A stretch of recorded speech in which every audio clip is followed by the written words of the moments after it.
Bonjour à tous. Je continue à vous partager des extraits du livre de Yves Semen sur la théologie du corps de Jean-Paul II.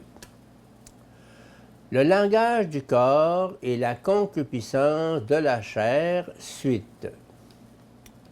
Si nous nous plaçons dans la ligne prospective du consentement conjugal qui, comme nous l'avons déjà dit, offre aux époux une particulière participation à la mission prophétique de l'Église, transmise par le Christ lui-même, nous pouvons également utiliser à ce propos la distinction biblique entre vrais et faux prophètes.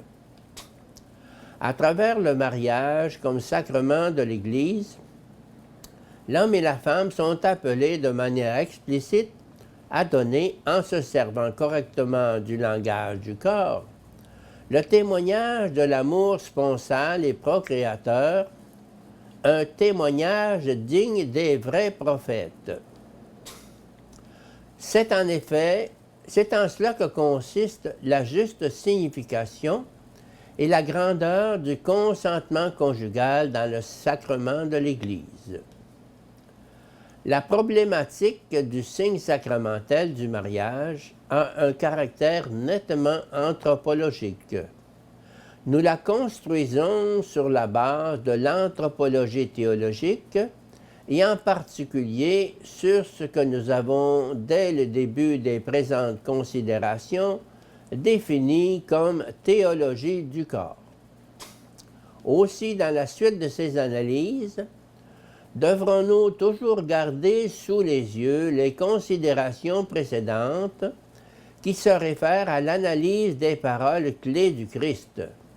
Nous disons paroles clés parce qu'elles nous ouvrent comme une clé les dimensions particulières de l'anthropologie théologique, spécialement la théologie du corps.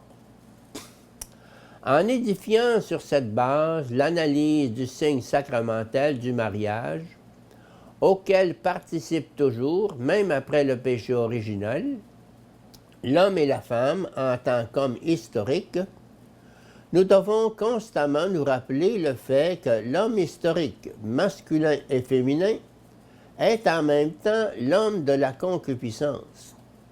Comme tel, tout homme et toute femme entre dans l'histoire du salut et s'y trouve impliqué par le sacrement qui est le signe visible de l'alliance et de la grâce. C'est pourquoi, dans le contexte des présentes réflexions au sujet de la structure sacramentelle du signe du mariage, nous devons tenir compte non seulement de ce que le Christ a dit à propos de l'unité et l'indissolubilité du mariage, en se référant à l'origine, mais aussi et encore plus ce qu'il a exprimé dans le Sermon sur la montagne, quand il s'est réclamé du cœur humain. En se reportant au commandement « Tu ne commettras pas l'adultère », le Christ a parlé de l'adultère dans le cœur.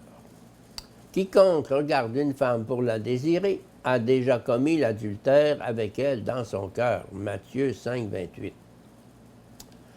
Passant sur le terrain de la présente analyse, nous pouvons constater que bien que l'homme, en dépit du signe sacramentel du mariage, en dépit du consentement conjugal et sa réalisation, demeure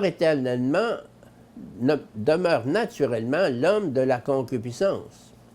Il est toutefois en même temps l'homme de l'appel. Il est appelé, à travers le mystère de la rédemption du corps, mystère divin qui dans le Christ et par le Christ, dans chaque homme, est en même temps réalité humaine.